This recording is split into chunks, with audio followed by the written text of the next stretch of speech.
రాబోయే సమాజం మనందరినీ హర్షించాలన్నా జ్ఞాపకపుచ్చుకోవాలన్నా ప్రకృతి సమతుల్యం చేయాల్సిన బాధ్యత ఈ సమాజం మీద ప్రస్తుత తరం మీద ఉంది.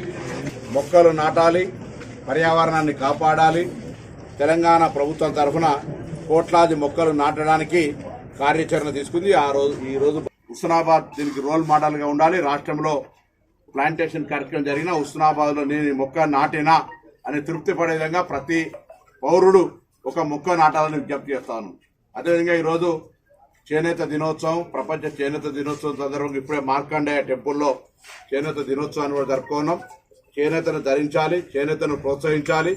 ప్రభుత్వం తరఫున కూడా దేవాలయాల్లో అతిథులకు ఇచ్చే శాల్వా సందర్భంగా కానీ, టీచర్స్ డే సన్మానం సందర్భంగా కానీ, వివిధ అవసరాల కొరకు వాడేటువంటి దాని లోపల చేనేతను మాత్రమే వాడాలనే జీవోలు ఉన్నాయి. మళ్ళీ తెస్తాను, వాటిని సీరియస్గా అమలు చేస్తాం.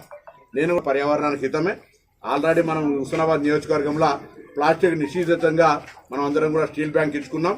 దానికి భాగంగా అడిషనల్గా ఒక స్టీల్ బ్యాంకులో తింటేనే సరిపోదు, మనం పర్యావరణాన్ని కాపాడుకోవడానికి మొక్కలు నాటాలి, ప్లాస్టిక్ను వాడకుండా ఉండేటువంటి విధంగా జరగాలని సందర్భం